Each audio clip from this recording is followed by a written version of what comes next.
की हत्या करने वाले आरोपियों में से एक लवलेश तिवारी नाम का शख्स है, जिसके पिता का बयान अब सामने आया है। उनका कहना है कि उन्हें लवलेश से कोई लेना देना नहीं। कई सालों से घर का उससे कोई भी सदस्य बात तक नहीं करता था और वो कोई काम धंधा नहीं करता था, सिर्फ नशा करता था।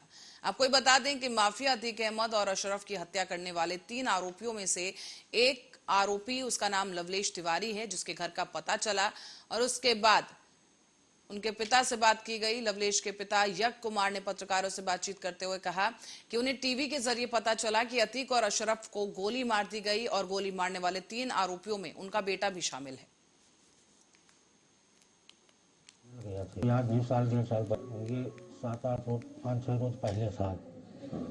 हमसे घर से किसी कोई चीज से मतलब गर्ज नहीं आता था। अपना नहा धो के जब भी 4-6 रोज में आता था, नहा धो के अपना निकल जाता था। कोई किसी चीज से मतलब फिर प्रयागराज ये आता जाता था, ये आपको बताता था कभी? न कभी हमसे बातचीत नहीं हुई। पूरा मोहल्ला बता सकता है, पूरा घर बता सकता है। हर आदमी के हमसे लोगों से कोई मतलब गर्ज नहीं थी। सालों से बोलचाल बंद है। जब उस लड़की की थप्पड़ मारा था, उसका एक केस चल रहा है। कौन सा केस? अरे एक बिटिया को थप्पड़ मार दिया था इस चौराहे में, उसका मुकदमा चल रहा है। फिर क्या हुआ था? उसमें जेल गया था? हाँ, उसमें जेल गया था। याद नहीं, साल 1.5 साल पहले की बात है। अच्छा, अभी ये 5-6 दिन पहले यहाँ घर से निकला है जी। क्या करता है वैसे, क्या काम है इसका? कुछ नहीं, काम नहीं, नशा करता है। नशेड़ी आदमी, इसीलिए मेरे को सब लोगों ने त्याग दिया घर बहुत पहले से। अच्छा, कितने भाई बहन हैं ये? 4 हैं। बहन नहीं है। ये सबसे बड़ा है? नहीं, तीसरे नंबर का है।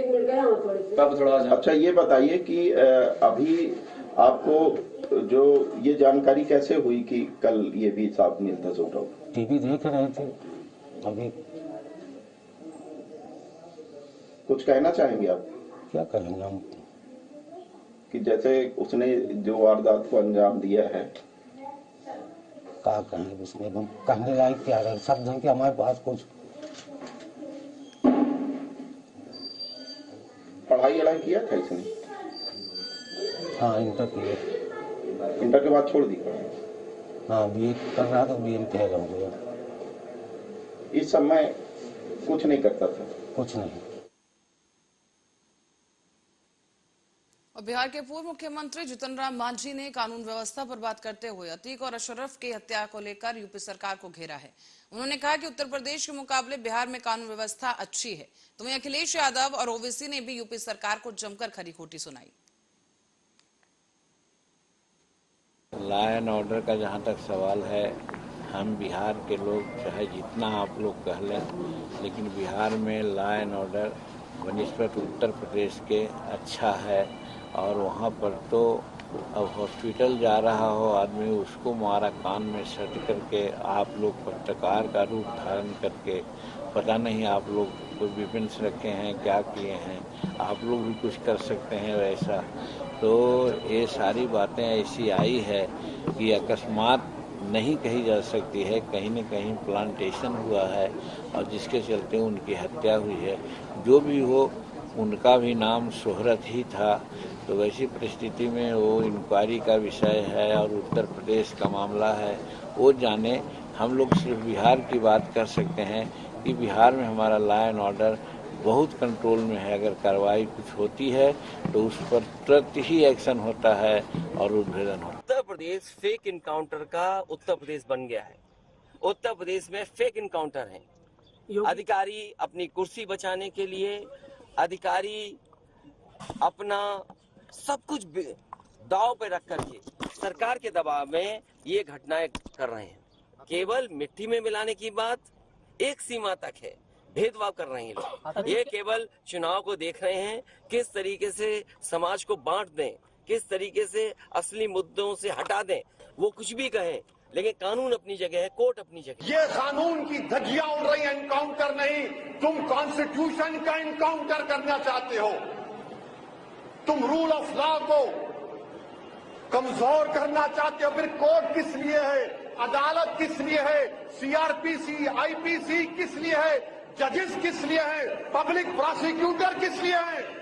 अगर तुम फैसला करोगे कि गोली से इंसाफ करेंगे तो फिर बंद कर दो अदालतों को। इसी कड़ी में राजस्थान पुलिस स्थापना दिवस पर सीएम अशोक गहलोत ने पत्रकारों से बात की और भारतीय जनता पार्टी पर निशाना साधा है।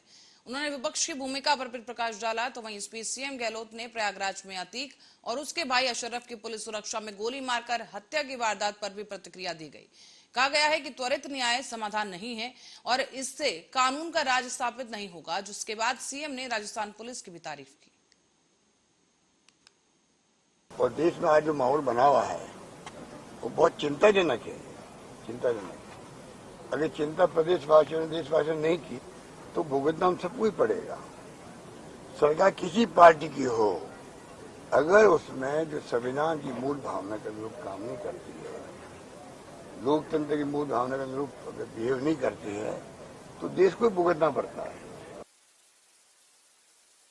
की और लोकतंत्र की चिंता का विषय है। एक्सप्लेन करना मैं नहीं चाहूंगा क्योंकि आप सब जानते हैं कि पत्रकार, लेखक, साहित्यकार, एक्टिविस्ट जो आलोचना करते सरकार की वो देशद्रोही है। ये थीम चल रही है, ये उचित नहीं कही जा सकती। आलोचना तो लोकतंत्र में ऑर्नामेंट की तरह है। अगर पक्ष है तो विपक्ष भी है। विपक्ष होगा तो पक्ष अच्छे काम कर पाएगा। ये भावना होनी चाहिए सरकारों के लिए। मैं ये भावना रख करके काम करता हूँ। यूपी में जो है, जो कुछ हो रहा है देश देख रहा है। कानून का राज नहीं रहेगा तो घटना किसी के साथ हो सकती है। कानून के अंतर्गत ये सब कार्रवाई होगी तब जाके देश में कानून व्यवस्था कायम रहेगी, देश एक रहेगा, अखंड रहेगा, सभी जाति धर्मों के बीच में कॉन्फिडेंस रहेगा। मेरा मानना है कि वो तरीका है। ये तो बहुत आसान काम है। जो यूपी में हो रहा है वो बहुत आसान काम है। मुश्किल काम वो है कि आप कानून का पालन करो, कानून का राज स्थापित रखो, सबको न्याय सुनिश्चित करो। ये मेरा मानना है। ऐसी घटनाएं कुछ हुई है पर समय रहते रोक दिया गया, उनको सबक सिखा दिया गया, आगे भी सिखाया जाएगा। राजस्थान में पुलिस का इकबाल बुलंद है, अच्छा काम कर रहे हैं और जो कुछ भी घटनाएं होती है वो तो हिंदुस्तान भर में क्या दुनिया में होती है। हमें उनसे मतलब नहीं दुनिया में क्या हो रहा है, देश में क्या हो रहा है। हम तो चाहते हैं राजस्थान में क्राइम पे लगाम लगी रहे, कोई ऐसे पैदा ही नहीं हो जो गैंगस्टर हो। गैंगस्टर पैदा होने क्यों दे जाए। पुलिस का, प्रशासन का काम है कि कोई अगर गलत रास्ते पे जा रहा है, नौजवान या कोई भी व्यक्ति उन कारणों से समय रहते हुए अंकुश लगाए, कड़ी कार्रवाई करे जिससे कि गैंगस्टर बने ही नहीं। जहाँ गैंगस्टर बन गए हैं, आप देखते हो देश के अंदर क्या हो रहा है जगह जगह पर। ये घटनाएं राजस्थान में कोई जमाने हुआ करती थी। देखिए कांग्रेस नेता पवन खेड़ा ने एक वीडियो जारी कर भारतीय जनता पार्टी सरकार के साथ साथ मीडिया को भी घेर लिया है। कहा गया है कि खबरों की सुर्खियां बदल लेने से सवाल खत्म नहीं होते, सवाल बढ़ जाते हैं। पाल लेता हूं, फिर क्या हुआ।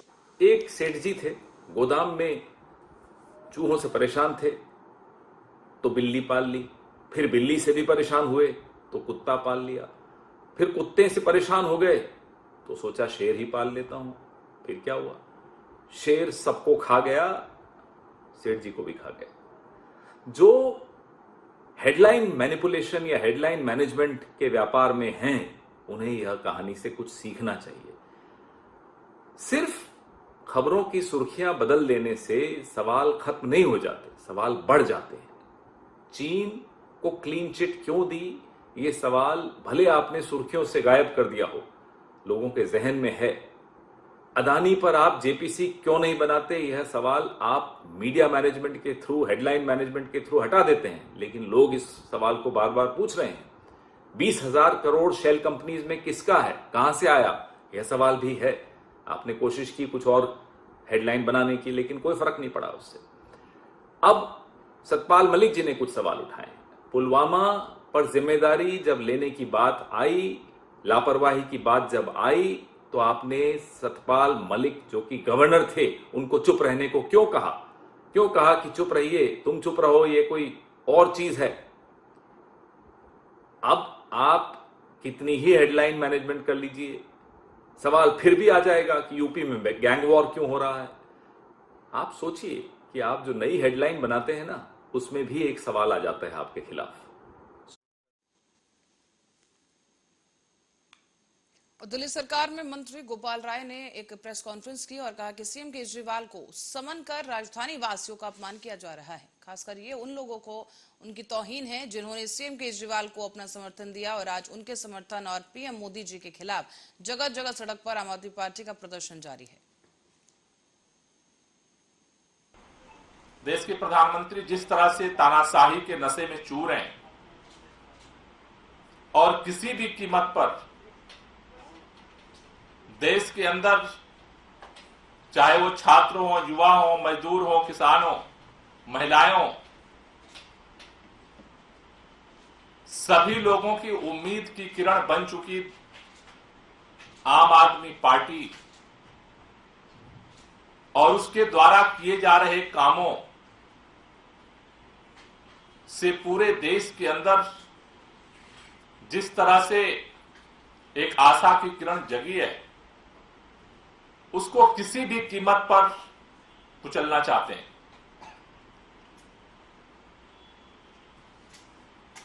पहले दिल्ली के मंत्री सत्येंद्र जैन जी को गिरफ्तार किया गया, फिर दिल्ली के उप मुख्यमंत्री मनीष सिसोदिया जी को गिरफ्तार किया गया। आज दिल्ली वालों के सब्र का बांध टूटा है। दिल्ली के मुख्यमंत्री को सीबीआई द्वारा सम्मन करा करके न सिर्फ अरविंद केजरीवाल और आम आदमी पार्टी बल्कि पूरे दिल्ली के लोगों का अपमान देश के प्रधानमंत्री कर रहे हैं, जिन्होंने अपने समर्थन से दिल्ली के मुख्यमंत्री को दिल्ली के अंदर एक परिवर्तन करने का अवसर दिया है। सीबीआई द्वारा सम्मन करके अपने दफ्तर में तलब करने के खिलाफ आज पूरे दिल्ली के अंदर चारों तरफ विरोध प्रदर्शन हुए। सुबह सुबह बहुत सारे जगहों पर पुलिस ने लोगों को डिटेन किया, जगह जगह धमकियां दी गई, रात से ही फोन किया जा रहा था। उसके बावजूद आज दिल्ली के अंदर चारों तरफ लोगों ने अरविंद केजरीवाल के समर्थन में और देश के प्रधानमंत्री नरेंद्र मोदी की इस तानाशाहीपूर्ण कार्रवाई के खिलाफ अपनी आवाज को बुलंद किया है। अभी तक दिल्ली के अलग अलग इलाकों से जो सूचना हमारे हेडक्वार्टर तक पहुंची है। खबरों में आगे बढ़ेंगे, रुक करेंगे प्रयागराज की ओर, जहां सरेआम माफिया अतीक अहमद और भाई अशरफ की हत्या कर दी गई और उसी के बाद से पुलिस प्रशासन अलर्ट मोड पर है। न सिर्फ प्रयागराज बल्कि आसपास के सीमावर्ती जिलों में भी पुलिस अलर्ट मोड पर है। साथ ही आपको ये बता दें कि जनपद में कानून और शांति व्यवस्था को सुनिश्चित किए जाने के लिए पुलिस चेकिंग कर रही है और तमाम व्यापक इंतजाम किए जा रहे हैं। अभी आपको ये प्रिलिमिनरी इन्फॉर्मेशन है, जो प्राथमिमिक जानकारी प्राप्त हुई, क्योंकि यहाँ आने पे मैंडेटरी लीगल रिक्वायरमेंट के तहत में इनको मेडिकल के लिए लाया गया था और मीडिया के लोग, पत्रकार जो साथ में थे और फाइट ले रहे थे। इसी में प्राथमिक जानकारी के अनुसार 3 लोग मीडिया कर्मी बन के आए और वो मीडिया कर्मी बन के उन्होंने वहाँ पे बाइट लेने का प्रयास किया। उसी के अंतर्गत उन्होंने ये इंसिडेंट हुआ है जिसमें उन्होंने फायर किया है। इसमें 3 लोगों को भी पकड़ा गया है, उनसे पूछताछ अभी हम कर रहे हैं और इसमें इनकी अतीक और अशरफ की डेथ हुई है।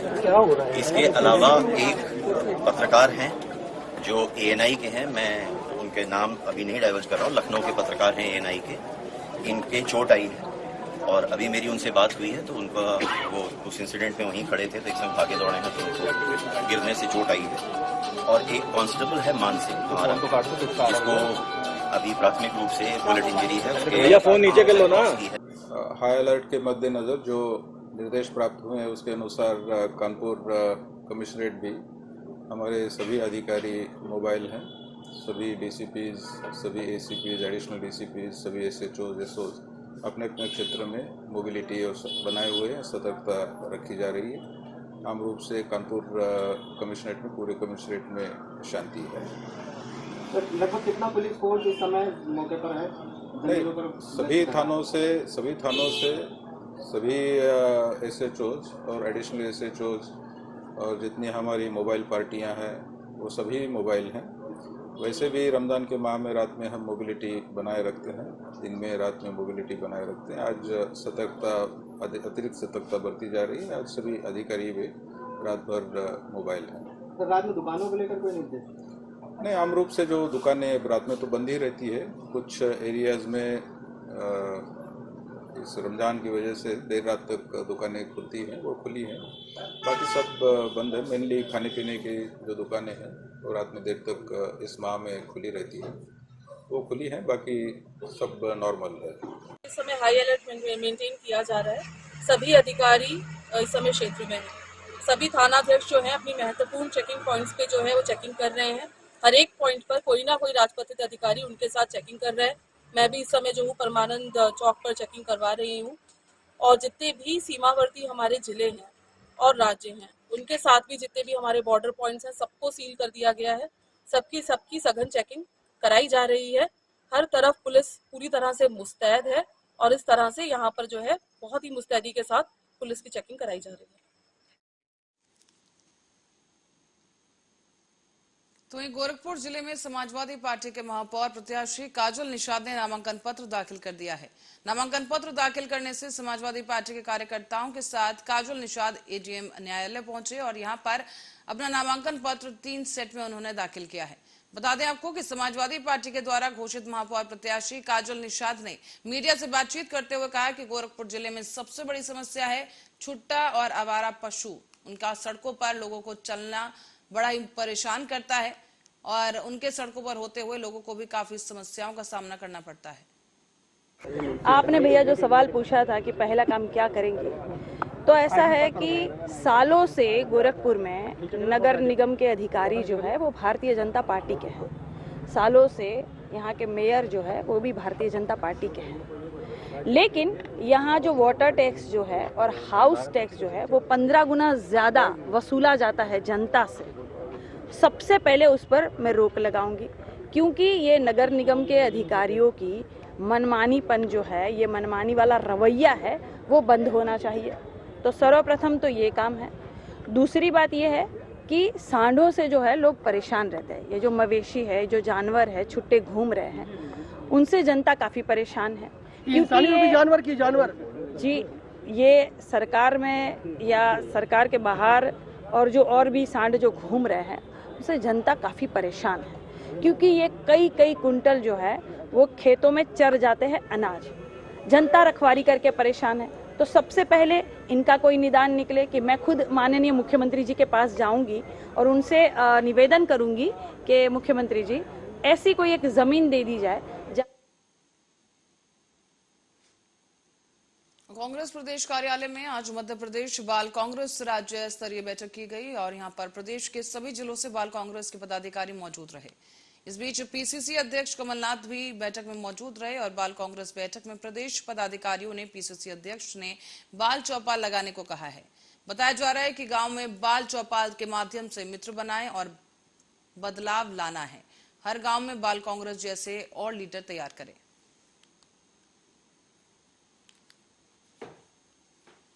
राज्य स्तरीय बैठक रखी गई है। पिछले वर्ष नवंबर के माह में कमलनाथ जी ने उनके निवास पर ही बैठक रखी थी, क्योंकि 4 महीने हो चुके थे और बच्चों के वेकेशंस आ गई है। बाल कांग्रेस का जो एज ग्रुप है मेनली स्कूल्स और कोचिंग्स का एज ग्रुप है, जब बच्चे 16 से 20 साल का जो है वो अधिकतर 11th 12th college first year second year का एज ग्रुप है। चूँकि जनवरी फरवरी मार्च 3 महीने बच्चों की एग्ज़ाम रही, 12th बोर्ड्स 10th बोर्ड्स, तो हमने बच्चों को डिस्टर्ब नहीं किया था। इनफैक्ट मैं खुद अपनी एग्ज़ाम्स के लिए इंदौर में ही था।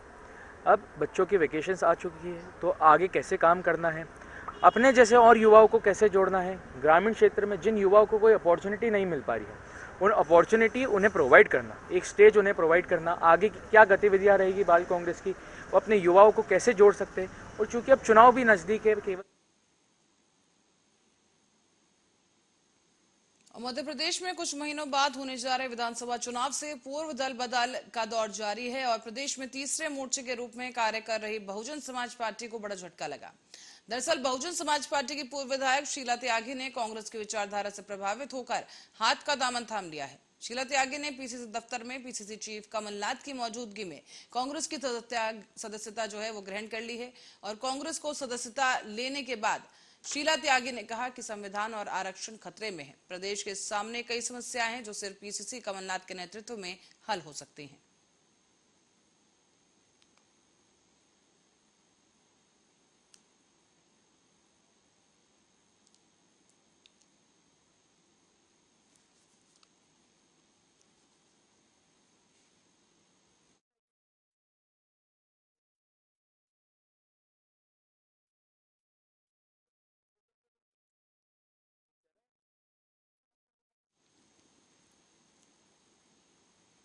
खबर नर्मदापुरम से है, जहां पर शुक्रवार की देर शाम को सुभाष चौक मंगलवारा बाजार क्षेत्र में वाहन चेकिंग के दौरान भाजपा नगर मंडल उपाध्यक्ष भुवनेश्वर निवासी मोहताब प्लाट के साथ अभद्र व्यवहार करने और मारपीट करने के संबंध में अपराध दर्ज किया गया है।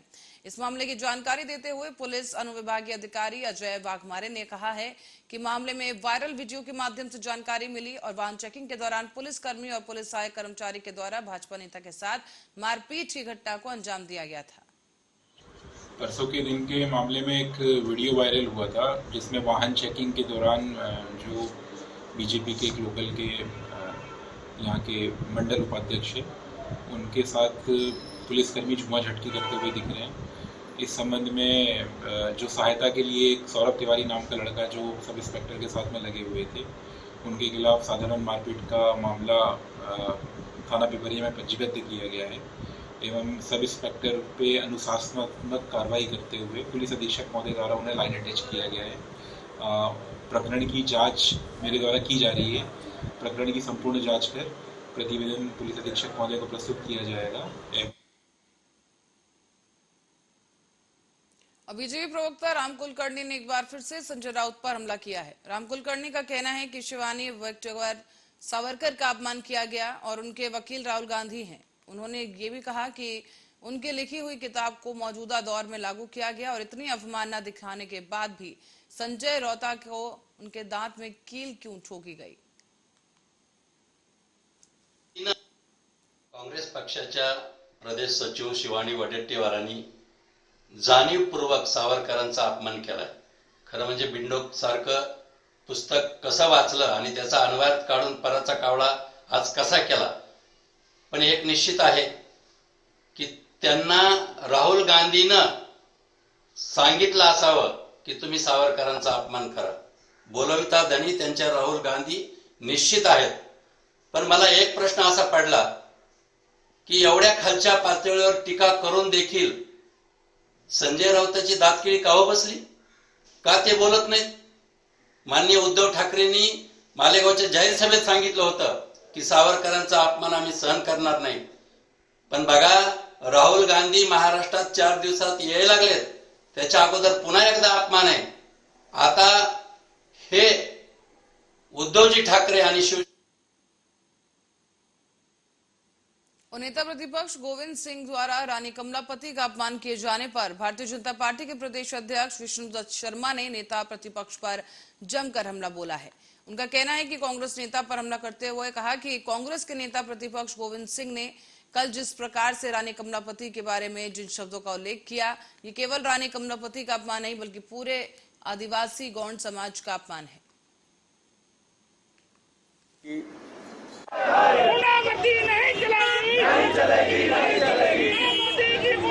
कांग्रेस के नेता प्रतिपक्ष गोविंद सिंह ने जिस प्रकार से कल रानी कमलापति जी के बारे में जिन शब्दों का उल्लेख किया है, ये केवल रानी कमलापति नहीं, गौड़ साम्राज्य की अंतिम हिंदू शासक जो लगातार इस भोपाल के लिए जिन्होंने संघर्ष किया, उनका मात्र अपमान नहीं, पूरे आदिवासी गौड़ समाज का अपमान तो है ही। और जिन लोगों ने आदिवासी समाज की उस महान व्यक्तित्व ने जो इस देश के लिए काम किया है, उनका अपमान करने का काम कांग्रेस। और बीजेपी नेता किरीट सोमैया उद्धव ठाकरे और उनके परिवार के खिलाफ लगातार मोर्चा खोलकर बैठे हैं। और अब किरीट सोमैया ने एक और बयान दिया है। उन्होंने कहा है कि वो 19 बंगला घोटाला मामले में 17 अप्रैल को 11 बजे विधायक प्रशांत ठाकुर के साथ अलीबाग के कोड़े गांव जाएंगे।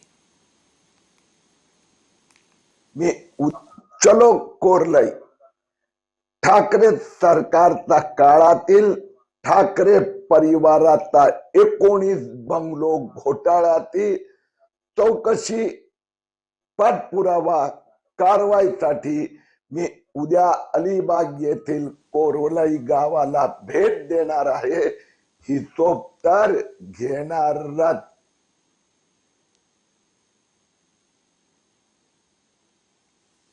दिल्ली के सभी विधानसभा में आम आदमी पार्टी के कार्यकर्ता और लीडरों ने केंद्र सरकार के खिलाफ प्रदर्शन शुरू कर दिया है। बताया जा रहा है कि व्यस्त चौराहों को भी जाम कर दिया गया और दिल्ली पुलिस ने भी मुस्तैदी दिखाई और जाम को खुलवा दिया है।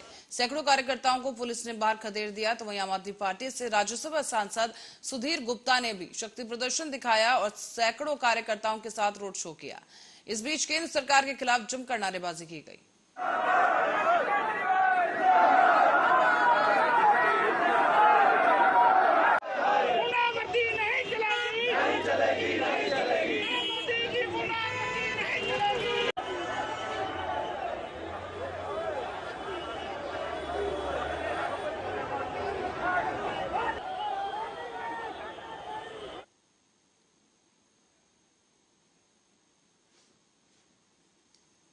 और इस खबर के साथ बुलेटिन में फिलहाल के लिए इतना ही। बने रहे हमारे साथ, देखते रहे आर्या न्यूज।